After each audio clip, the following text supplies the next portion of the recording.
It's the Ralph Nader Radio Hour. Stand up, you've been sitting way too long. Welcome to the Ralph Nader Radio Hour. My name is Steve Scrovan, along with my co-host David Feldman. Hello, David. Good morning. And, of course, the man of the hour. Hello, Ralph. Hello, everybody. Look forward to the show. You'll see some outstanding evidence-based commentary on the struggle in Palestine. As of this recording, the bombing of Gaza continues, and we will continue to cover it. First, we will welcome Craig Mokhiber, a specialist in international human rights law, who has served as director in the New York office of the High Commissioner for Human Rights, an office from which he has recently resigned in the wake of the bombing of Gaza, calling it, quote, a textbook case of genocide, unquote.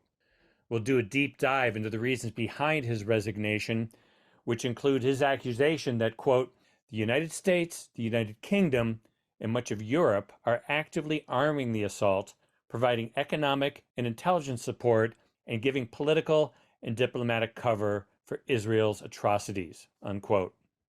In the second half of the program, we welcome back CODEPINK's Medea Benjamin. She and members of CODEPINK attended a Senate briefing about the Gaza conflict on Capitol Hill the other day, and while Secretary of State Antony Blinken was speaking, she stood up directly behind him, holding a sign that said, "No more money for Israel," while her fellow protesters held up hands covered in red ink to indicate blood. She was promptly removed from the room by Capitol Hill police and arrested. Here's an excerpt of that scene. Not in the face of an intensifying strategic competition in the Indo-Pacific and around the world. If the witness wants to stand, there might be ceasefire, and yet not one senator is calling for a ceasefire. Shame on you all! The world is calling for a ceasefire. The American people don't want to support this brutal war. Stop the war! Stop the ceasefire now! Stop funding this brutal massacre that Israel is doing on the people of Gaza! We'll get Medea Benjamin's first-hand account of her arrest and the work CODEPINK is doing to promote peace in the area. As always, somewhere in the middle, we'll check in with our relentless corporate crime reporter, Russell Mokhiber. But first, let's find out why the United Nations director of the New York office of the High Commissioner for Human Rights resigned his post. David? Craig Mokhiber is a human rights lawyer since 1992. He has served in the UN, most recently as director in the New York office of the High Commissioner for Human Rights. He has also served as the UN Senior Human Rights Advisor in Palestine, Afghanistan, and Darfur. Welcome to the Ralph Nader Radio Hour, Craig Mokhiber. Thanks very much. Happy to be here. Craig, you're a lawyer. You've worked in the area of international law and human rights and under the High Commissioner of Human Rights of the United Nations.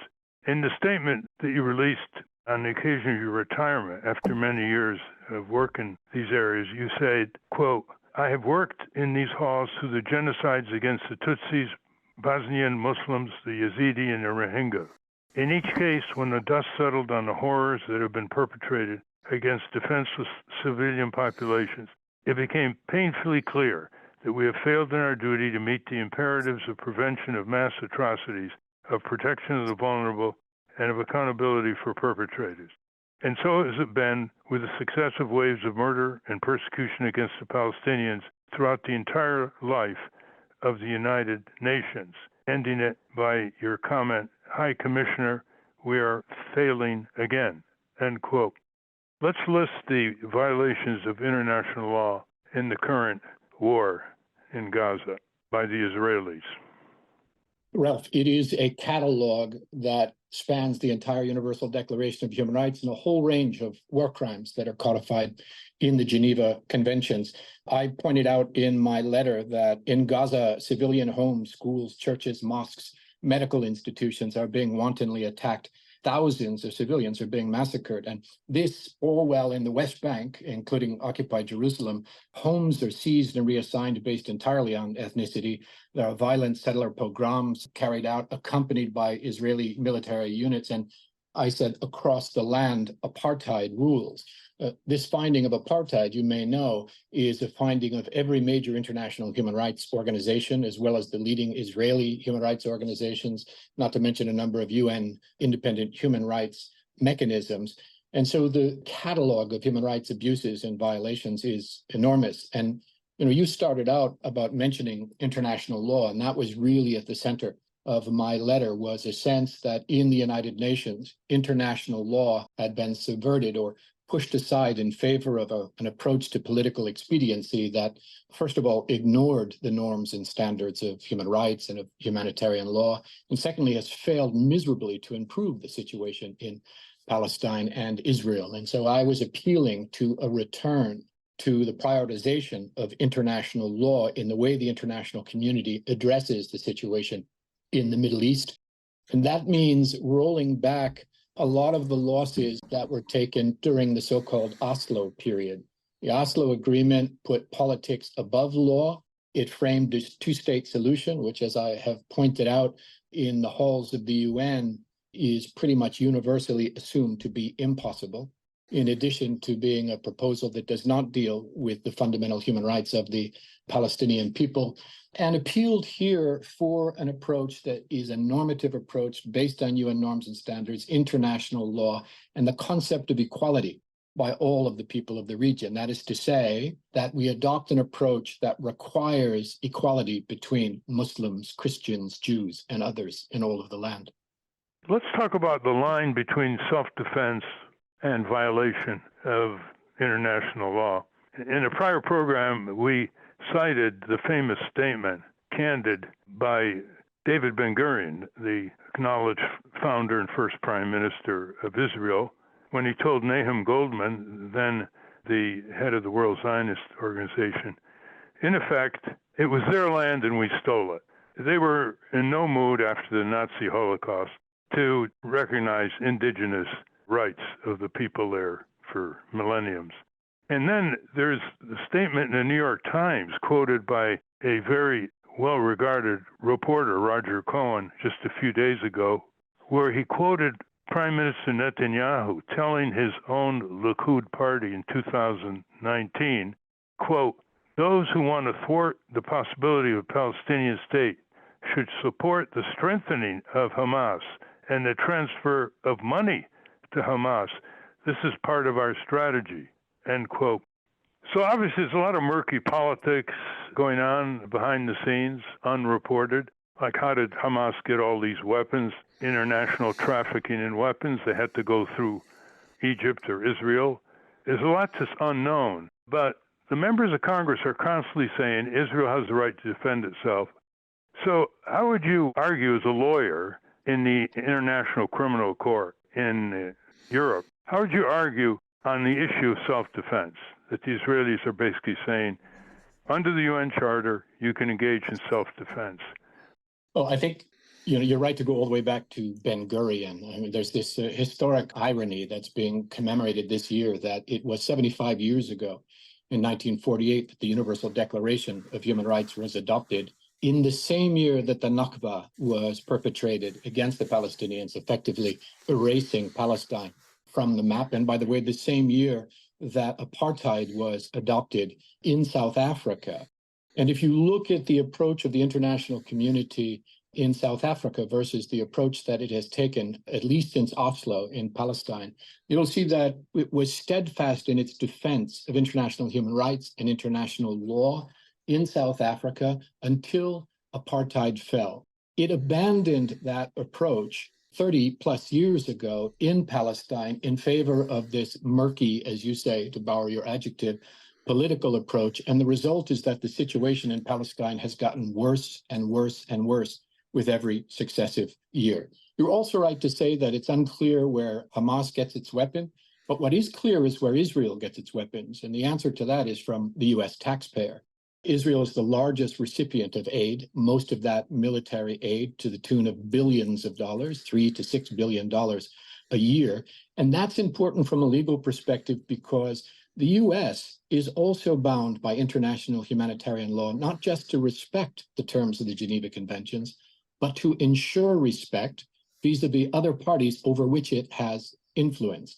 In this case, obviously, Israel. And what we've seen, instead of the US working to ensure respect for humanitarian law in the current series of events, is that the US has been, in fact, providing the weapons, providing intelligence, providing diplomatic cover, blocking any action in the Security Council by use of the US veto. So actually operating in a way that is complicit in violations of international humanitarian law. That makes the U.S. a co-belligerent under international law. What is the significance of that legal status?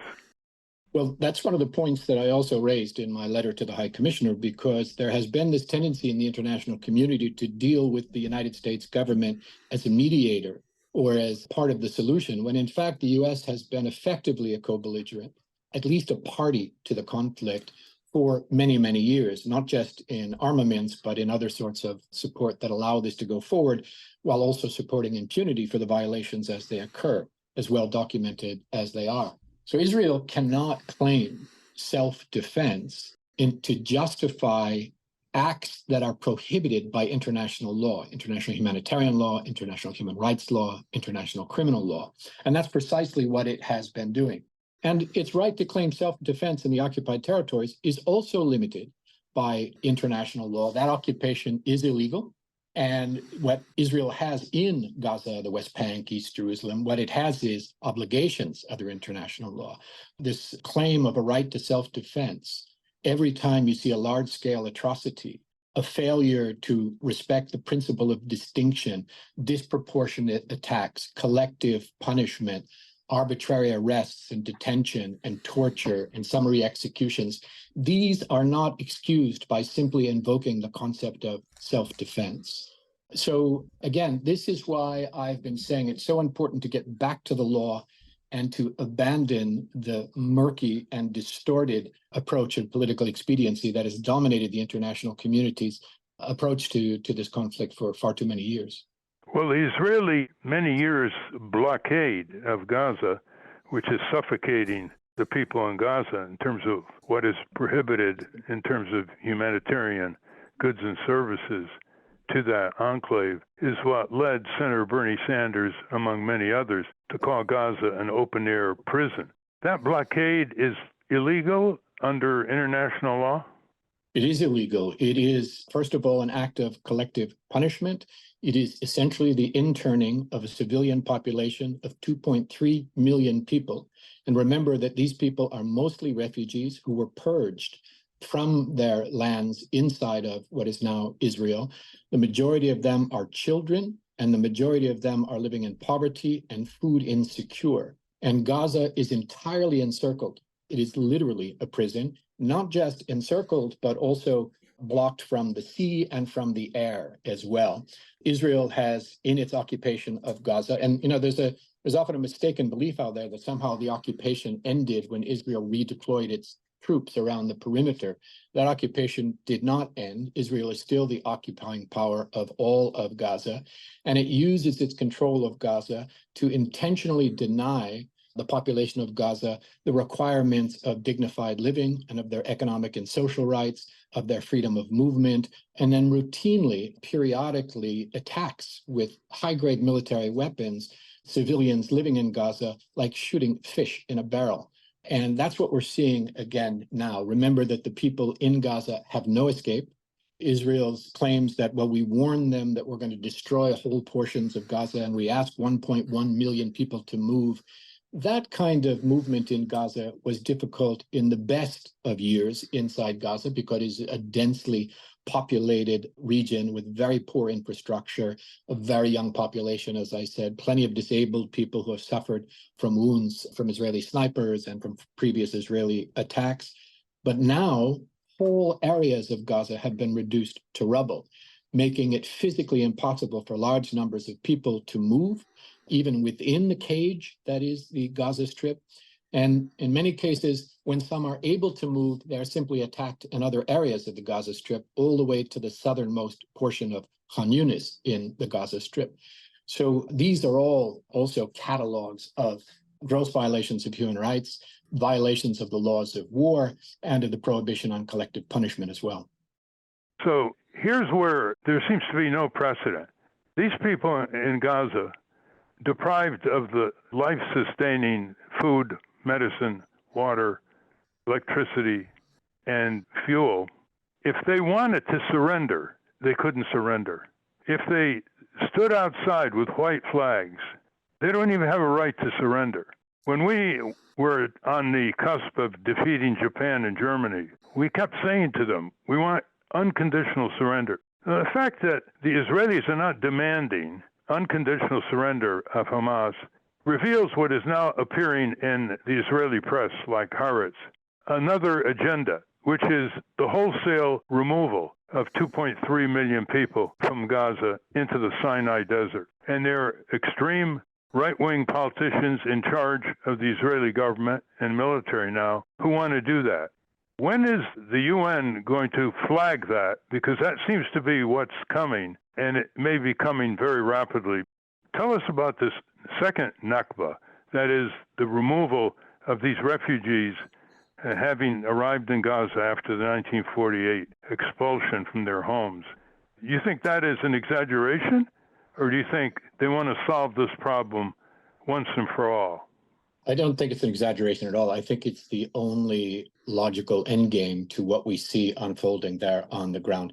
And, you're right to point to the first Nakba and to look at the way history has evolved since 1948. That was an initial purging of Palestinians from the interior of what was to become Israel. 850,000 Palestinians, the majority of the residents, that interior portion, driven into the occupied territories, into the surrounding countries, into exile.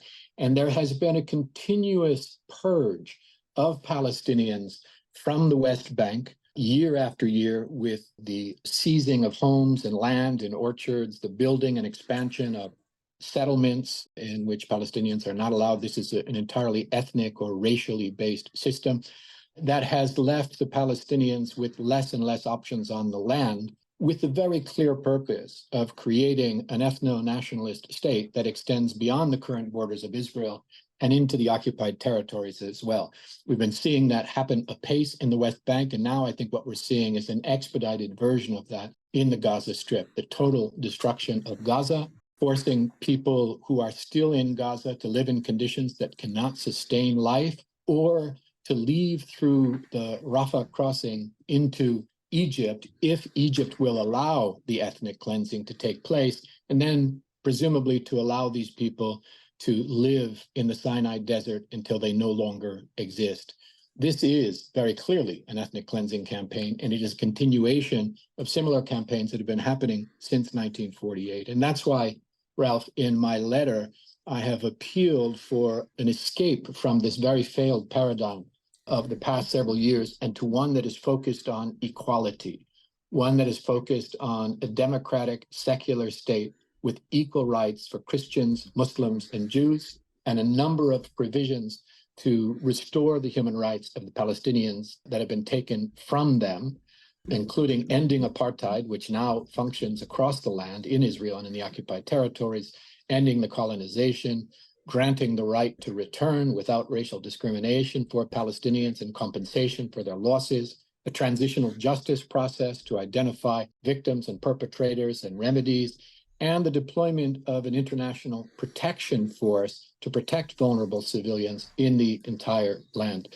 That is, I think, to many ears, sounds just like standard UN fare, but it has all been denied to the Palestinians, even as it is asserted as a set of universal principles to be applied in other complex situations. Well, of course, Congress has absolutely no empathy, with very few exceptions, for anything affecting the plight of the Palestinians, and they're showing it now in the hearings to push through a $14.5 billion tax subsidy to the prosperous Israeli country, and it looks like it's going to go through one way or another pretty quickly. So I want to ask you this question. With all the marches and demonstrations all over the United States now, and there seems to be a decoupling between rising public opinion, including among Jewish Americans, and also the leadership of groups like Jewish Voice for Peace, and the Congress. It hasn't changed a single vote in the Congress, a single doubt. There aren't going to even be hearings where a whole range of witnesses would be permitted to testify in the House and Senate before this $14.5 billion is sent. It's being called the genocide tax on the American people, who I think if they were polled would say, let Israel pay for its own blunders on October 7th. Yeah, I think it's an extremely good point. I mean, if there has been a glimmer of hope in this otherwise very dark moment in history, it has been the reaction of ordinary Americans in the streets. I mean, I'm in New York City, and I was deeply moved by what happened a couple of days ago in Grand Central Station with the takeover of the entire station by thousands of Jewish protesters standing up and saying that they support Palestinian human rights, they demand a ceasefire, and that what Israel is doing, it is not doing in their name. And so it has been with Muslim and Christian protesters, human rights defenders, peace activists, and ordinary folks who are participating in marches all around the country and frankly, all around the Western world, demanding an end to this madness and an end to the complicity in all of this. I think American citizens have a particular responsibility here. You rightly point out that Israel is a wealthy state. It is a state with one of the most powerful militaries in the world. It is a state that has universal health care. And yet here in the US, where American citizens don't have universal health care or guaranteed education or some of the most fundamental human rights promised by the Universal Declaration of Human Rights, US tax dollars are being sent to support this powerful military in this rich state to carry out war crimes, crimes against humanity, and ethnic cleansing. People are waking up to that. Of course, you're right, there's a remarkable disconnect, not just on this issue, but so many, between the positions of the American public on the one hand, and the positions taken in Congress and in the State Department on the other hand. And here's where we have to look very carefully at the issue of political capture by influential PACs and lobby groups like AIPAC and so many others that are working to make sure that the norms and standards that the US public believes in are not in any way going to interfere with the endless flow of US taxpayer dollars to Israel to carry on its campaigns and to continue to act with impunity in violation of international law. But if there's hope, Ralph, it absolutely is the ordinary people that are standing up to make their voices heard. And I think that's only going to grow. And I do feel a shift happening here. Except on Capitol Hill, as Medea will be pointing out very shortly. Here's how extreme the insensitivity of members of Congress. There's 600 Americans desperately trying to get through the Rafah crossing out of Gaza. Joe Biden went to Israel and hugged Prime Minister Netanyahu. He came back empty-handed. He didn't even achieve the release of 600 American citizens who are trapped in Gaza. The UN has been bombarded by the Israelis in Gaza. UN schools, UN relief agencies clearly marked on their roof as UN installations. 60 UN staff have been killed. Why isn't the United Nations making a bigger deal out of their own installations and people being bombarded and destroyed in Gaza? For the UN, my letter was a complaint about what I thought was an inadequate reaction to this unfolding genocide in Gaza by the United Nations, by my own organization up until yesterday. But I'm very careful to point out that my frustration is with the political side of the House. It's with the Security Council, the political offices, senior political figures in the United Nations who tend to treat powerful Western states with kid gloves in ways that they don't treat just armed groups or smaller or weaker countries. And in this case, in addition to Israel, you've got the United States and the United Kingdom backing up Israeli impunity. And what I view is some trepidation from the political side of the House to hold them accountable in the way that they would other perpetrators of crimes or others who are complicit in those crimes. So, the other side of the UN are those humanitarian workers and human rights monitors and UNRWA who are literally on the front lines and dying in their dozens doing their job in the occupied territories. They're absolutely heroic in my view. But I think that what we need to do is to shake up the political establishment at the UN that has lost its way since Oslo and has deferred to powerful states and to this failed paradigm in place of international law, international human rights, and the rule of law itself in international affairs. And there is no rule of law if the UN is only confident to hold smaller, weaker states to account but not to stand up to the United States and other powerful states. Well, I think the next few weeks are going to show a vast undercount of Palestinian deaths, injuries, and devastation. You can't drop 12,000 bombs on a densely populated area and only have a fatality count of 8,500, which come from hospitals and morgues, but they're dying everywhere now from disease, the elderly, the infirm, lack of medical treatment, dehydration, having to drink poisoned water, contaminated water, and on and on. I don't think Congress is going to change. So before we leave, any questions from Steve, David, Hannah? I read the same Cohen article in the New York Times, and I've been reading in Foreign Affairs about Netanyahu using Hamas as a wedge to divide the Palestinian people. But is Hamas a creature of Benjamin Netanyahu, or is it a legitimate force, a duly elected force in Gaza? Does it represent Gaza? And what is Hamas? And is it a problem? Well, Hamas is a conservative religious movement that sprung up on its own right in the Gaza Strip in the 1980s. But as you say, it was propped up and supported by a number of Israeli politicians who saw it as a useful counterbalance to the secular PLO leadership in order to create those sorts of divisions. I mean, that's all on the record now. You know, people who are living under foreign occupation have a right under international law to resist, including with armed force. The Palestinians, because they're occupied, they have that right under international law. Of course, armed groups are also bound by international humanitarian law, and they cannot target civilians, and they are bound by the Geneva Conventions, the Common Article 3 and the Optional Protocol. So simply dismissing Hamas, and as you say, Hamas was elected, although that was in Gaza, that was many years ago. There hasn't been a possibility of subsequent elections. And Hamas is not just Hamas's armed wing. Hamas is also effectively a local government that provides services. Hamas is not supported by everyone in Gaza by any means. Palestinians belong to many different parties, have many different perspectives from liberal to conservative. And so I think this continuous focus on Hamas and an effort to depict Hamas as ISIS with all sorts of fantastical stories is an intentional distraction away from the reality, which is the 2.3 million interned civilians in Gaza who have no say over what happens in their lives and who are on the receiving end of the Israeli bombs much more than any Hamas fighters are on the receiving end of those bombs. Well, so what is to be done with or about Hamas? Do you elevate them the same way Yasser Arafat was elevated to a statesman? Is that a possibility in Qatar? Do the leaders of Hamas have the capability of transforming into statespeople? Well, I think, you know, all national liberation groups and resistance fighters and so on go through a transition when there's an opportunity to do so. There's nothing that has changed. You know, most of these people have lived their entire life in the Gaza cage. They were born there. They grew up there. They never left. Many of the people who broke through the fence in early October had never been on the other side of the fence in their entire life. They had never seen. Were those Hamas warriors?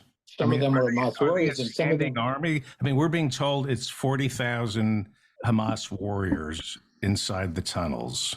Do we know if it's a standing army, or are they guerrilla fighters who blend in with the populace? Are they really using Palestinians as human shields? Is that true? Are they hiding beneath hospitals and orphanages? And these are old Israeli claims that are repeated in every single conflict as a justification for attacks on civilian infrastructure. There is no evidence that, you know, Hamas is, quote, hiding or using human shields. We need a full investigation after the conflict has resolved itself. But these claims have been made before and have been on many occasions disproven.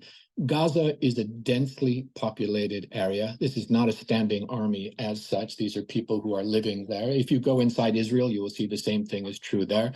Military bases and headquarters and armed military personnel everywhere in civilian areas as well. And Gaza is even more concentrated than any parts of Israel. And so it's not like there are sort of, you know, areas for military and areas for civilians. But this justification that's used by Israel, where, for example, bombing a refugee camp with massive ordnance and without any respect for the principle of distinction, saying that yesterday that they were going after one Hamas fighter and destroyed most of the refugee camp in the process.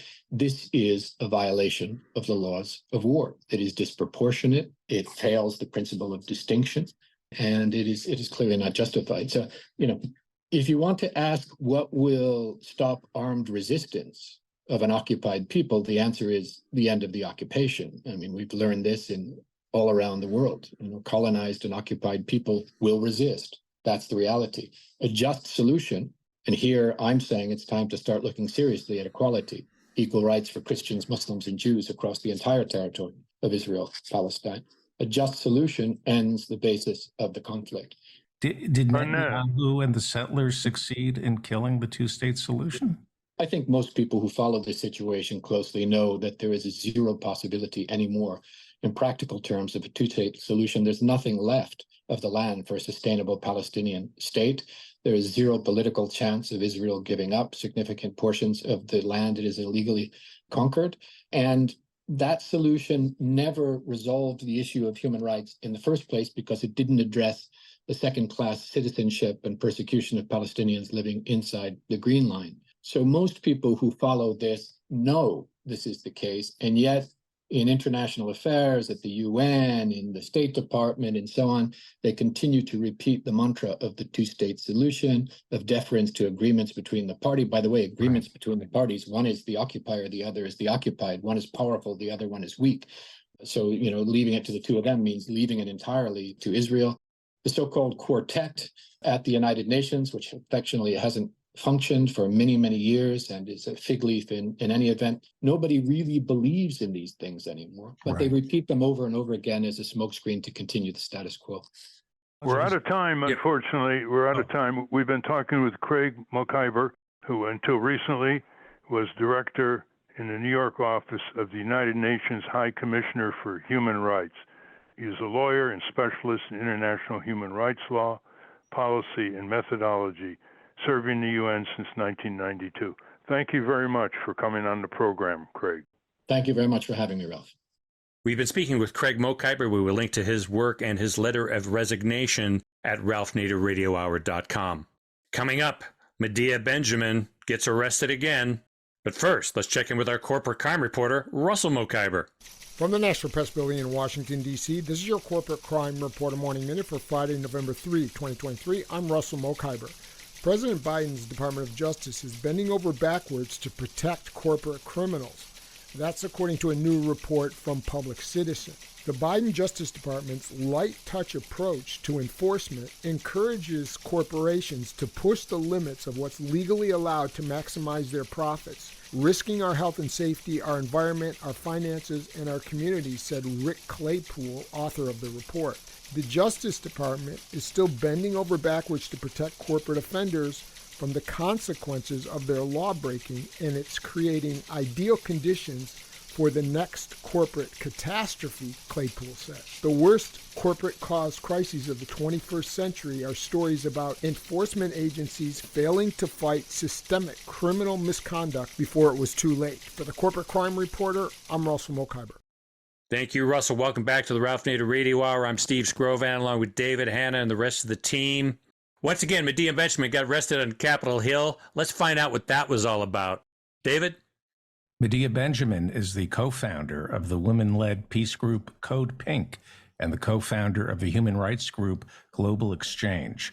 Her most recent book, co-authored with Nicholas J.S. Davies, is War in Ukraine, Making Sense of a Senseless Conflict. Welcome back to the Ralph Nader Radio Hour, Medea Benjamin. Thank you so much for having me on. Welcome indeed, Medea. And for people who don't know what Medea's been doing over these years, she's one of the leading advocates for peace. She goes all over the world, sometimes in harrowing circumstances, such as on the Afghan-Pakistan border. She is a leading protagonist of open, nonviolent civil disobedience, including congressional hearings that are stacked against any kind of diverse viewpoints by the chair of the committee. And she has on occasion stood up and said, "You are not allowing us to testify. You're only hearing one viewpoint. This has occurred in the House and Senate before she and her supporters and collaborators are taken away by the Capitol Hill police. And just recently, the first briefing, I wouldn't even call it a hearing because there are no witnesses, the first briefing by the very large Senate Appropriations Committee on the $14.5 billion and other aid to Israel and even larger package to Ukraine were espoused by the two major witnesses, which were Secretary of State Blinken and Secretary of Defense Austin. And you were there. I heard some of it on C-SPAN. Other than Senator Merkley and Senator Baldwin, it was almost a heel-clicking recitation of unbounded support for whatever the Israeli military wants to do and is doing in Gaza and elsewhere.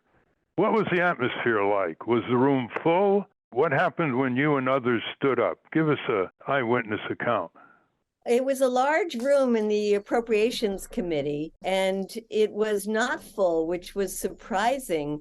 Ever since COVID, there are not long lines like there used to be for these committee hearings. But you would think when there is such an important issue as the U.S. spending another $106 billion, that there would be people there who cared about these issues. Now, there were a couple of dozen of us who were there to speak out about the issue of Gaza, but I was surprised that it wasn't a packed hearing, given how important it is and given how few of these hearings there are. And as you well know, Ralph, it's not really a hearing. The quote witnesses were just representatives from the U.S. government giving a reporting.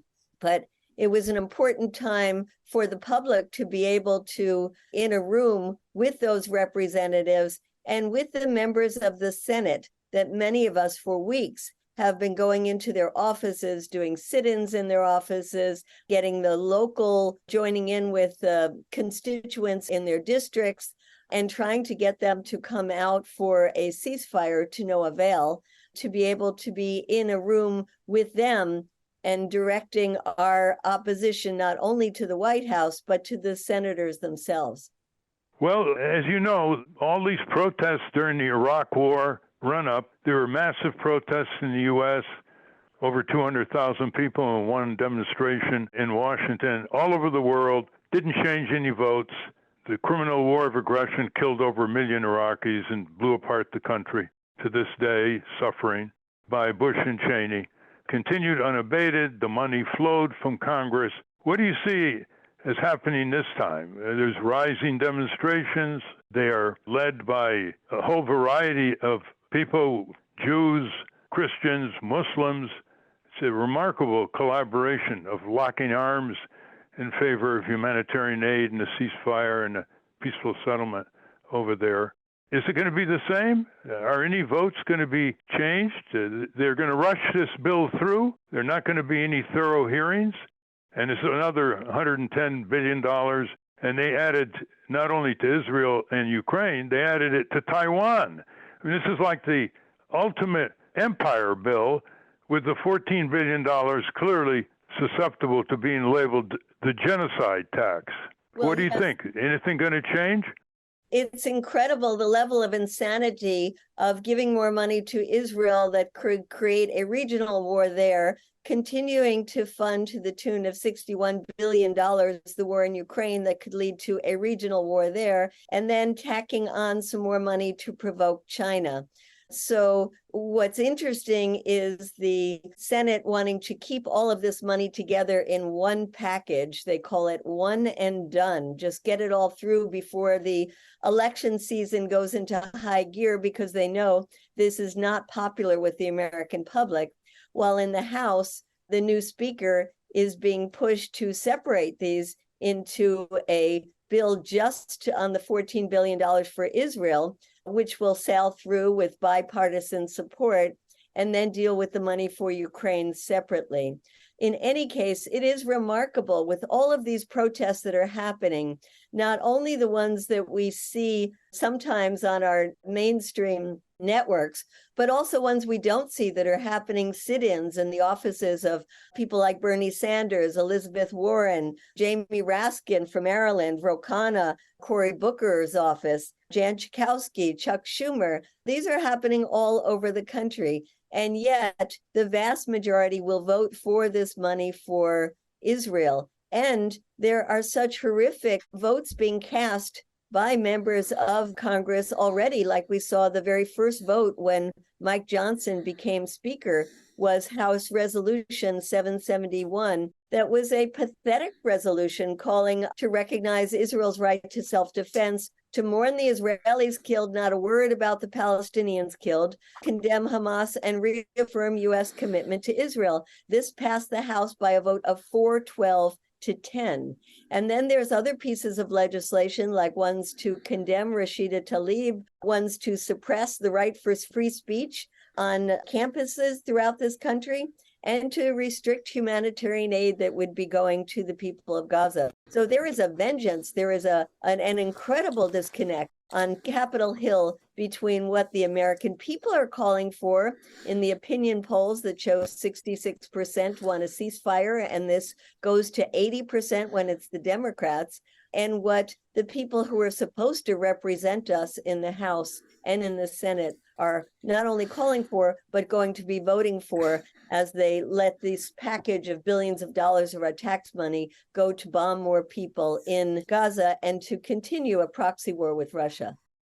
Well, history will judge these members of Congress harshly. They'll have the stain of genocide, the stain of importing suppressive pressures against free speech.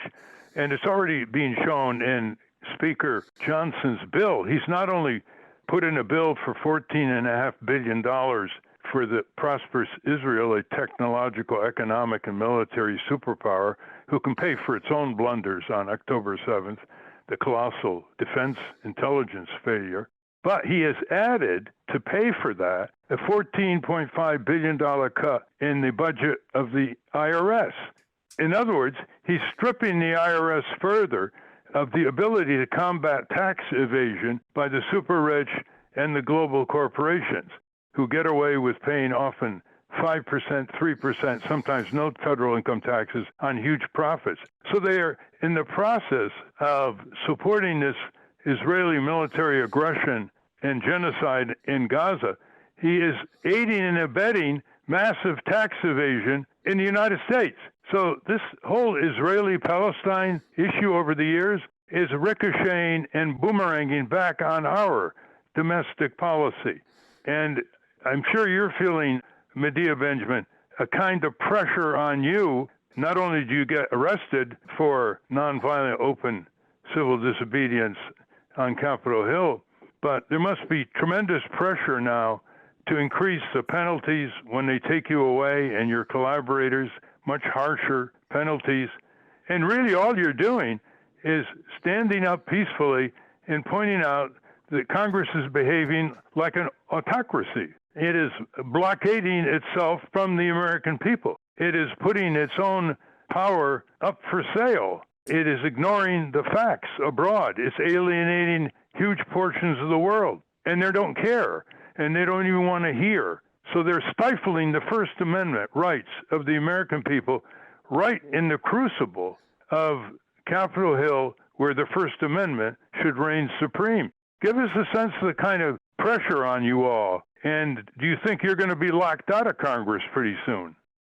I think that unfortunately we're going to see some changes in the rules, because right now, if you can get arrested in Congress in these hearings or in the offices 3 times and just get a fine for that. But after 3 times, the penalties become greater. So for people like myself, it is more complicated.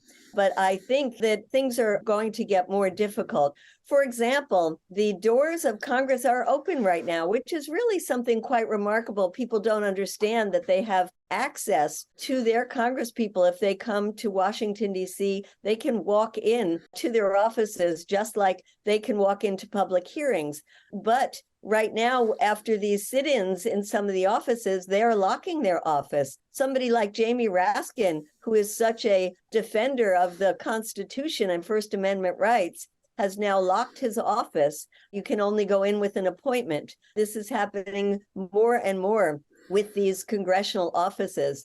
So I think as they are hunkering down with the position they know is encountering so much opposition among the public, instead of changing their position, they are changing their access to the public. Somebody like Nancy Pelosi hasn't had a town hall meeting, I think, in about 17 years. She does not talk to the public.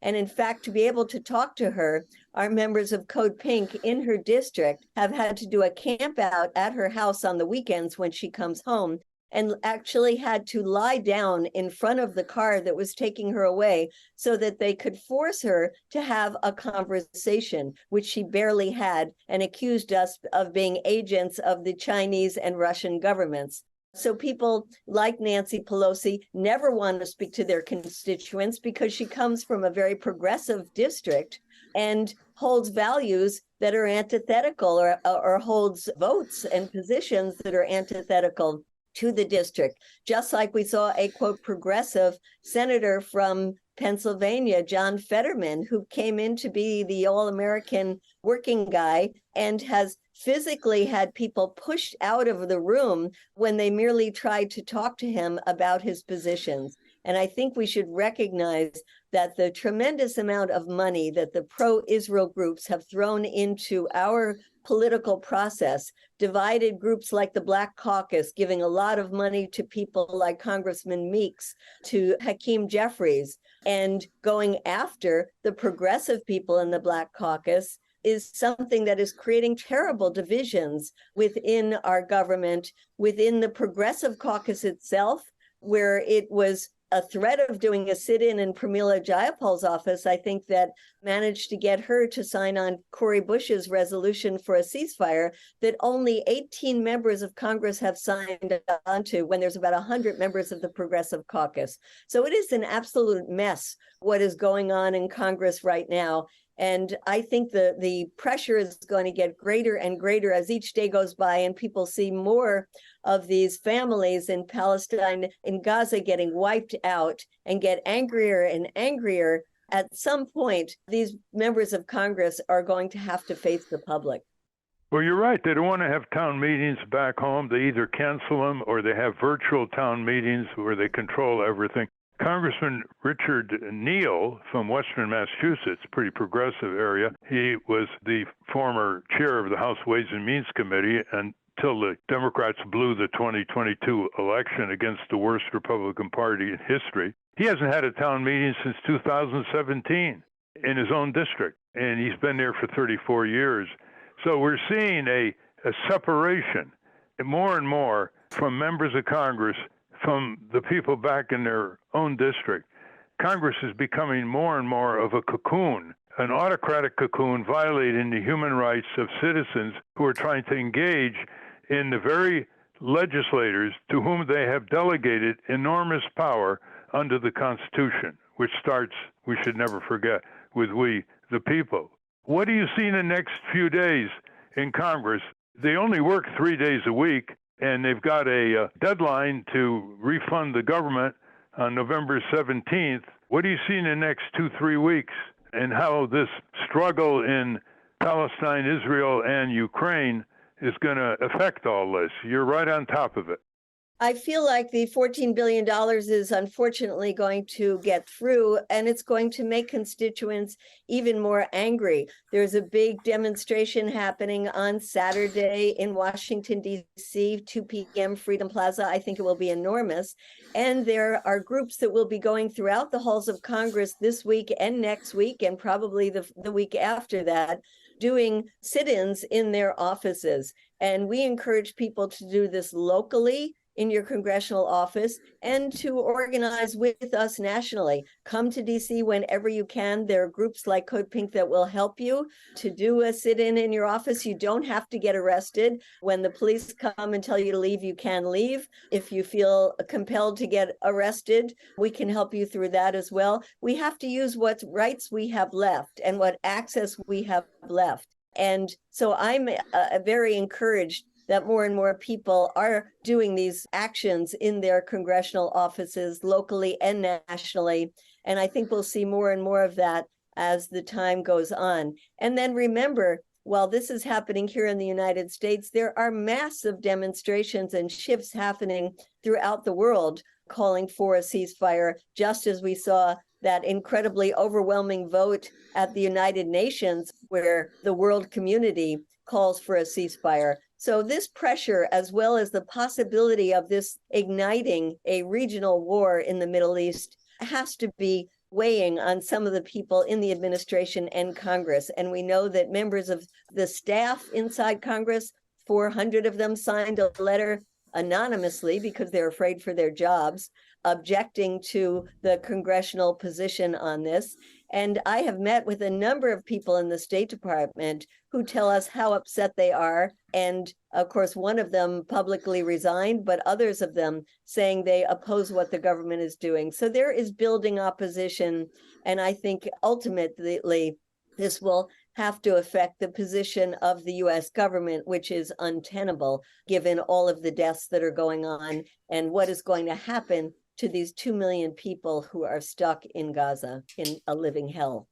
Well, there's an unlikely alliance possibly emerging in Congress. Republican from Kentucky, Thomas Massey, an MIT grad, and Marjorie Taylor Greene have come out against the $14.5 billion genocide tax. I think Greene mentioned all the needs back in her district, which is pretty impoverished. And of course, all over the country, Congress doesn't have enough money to deal with child hunger. They're not using enough money for child care, for family paid leave. It's just amazing, the indifference to the desperate needs of poor Americans here. And they're shoveling another $14.5 billion to Israel, which has a greater social safety net in Israel than we have in the United States. They have universal health care, for example. So we've been talking with Medea Benjamin, leader in the peace movement in the United States, founder of CODEPINK, and goes all over the world on behalf of the dispossessed and the marginalized and the embattled in the quest for the rule of law and humanitarian policies. Before we leave, Medea, I want to give Steve and David and Hannah a chance to interact with you, which they've been waiting for. Hi, Medea. Yesterday, I saw a movie called Born in Gaza. Don't know if you're familiar with it, from an Italian-Argentinian reporter and filmmaker. And it's simply the story of about 7 or 8 children in Gaza from the ages from 6 to 10, I think. And it was done in 2014, right after a similar bombing called Operation Cast Lead. And it's incredibly affecting. There's no narration. It is just these kids telling their story. And it was incredibly eye-opening because you can believe in this in an intellectual level that, yes, it's bad what's going on there. But until you see the conditions and see the trauma that these children are undergoing, it doesn't really hit you.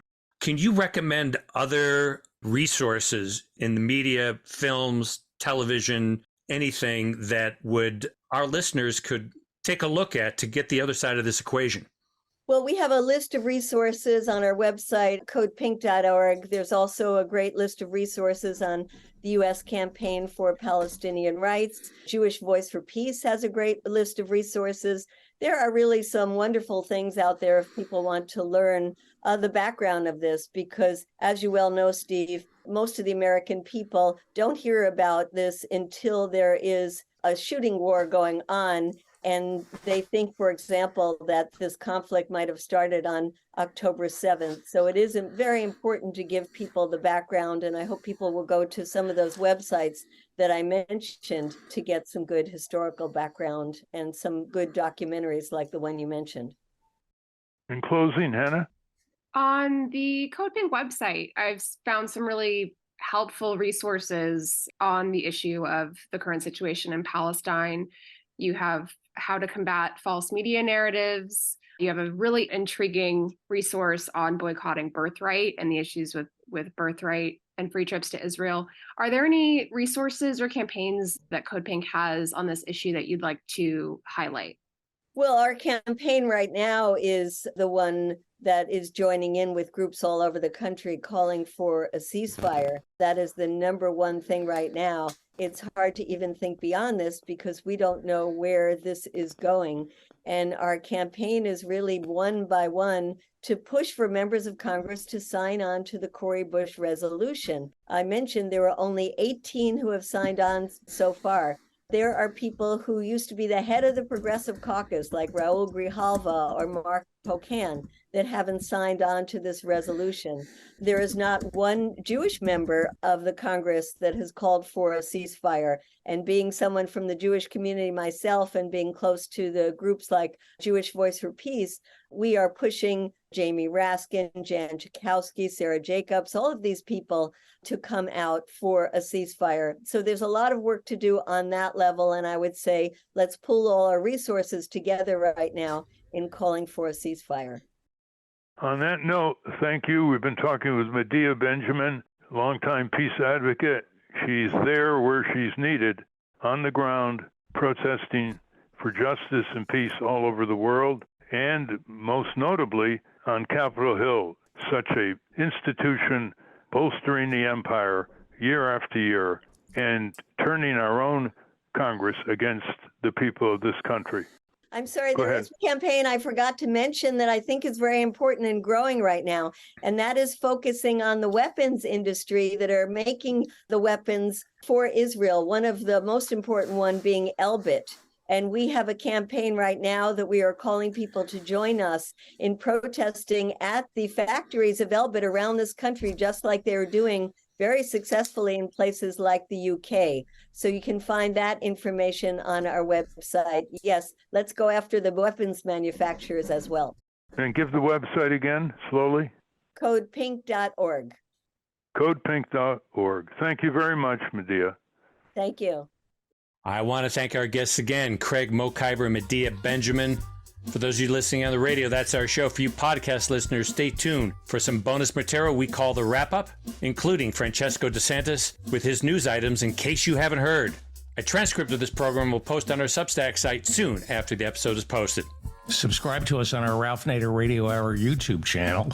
And for Ralph's weekly column, it's free. Go to nader.org. For more from Russell Mokhiber, go to corporatecrimereporter.com. The producers of the Ralph Nader Radio Hour are Jimmy Lee Wirt and Matthew Marin. Our executive producer is Alan Minsky. Our theme music, Stand Up, Rise Up, was written and performed by Kemp Harris. Our proofreader is the indefatigable Elizabeth Solomon. Our associate producer is Hannah Feldman. Our social media manager is Stephen Wendt. Join us next week on the Ralph Nader Radio Hour. Thank you, Ralph. Thank you, and coming fast, the next issue of the Capitol Hill Citizen. Go to the website, get it, spread it, libraries, friends, coffee houses. It's your Capitol Hill Citizen. Say you're just one person, and who will hear your voice? Don't let them fool you. You have the power in your hand. I'm only trying to school you.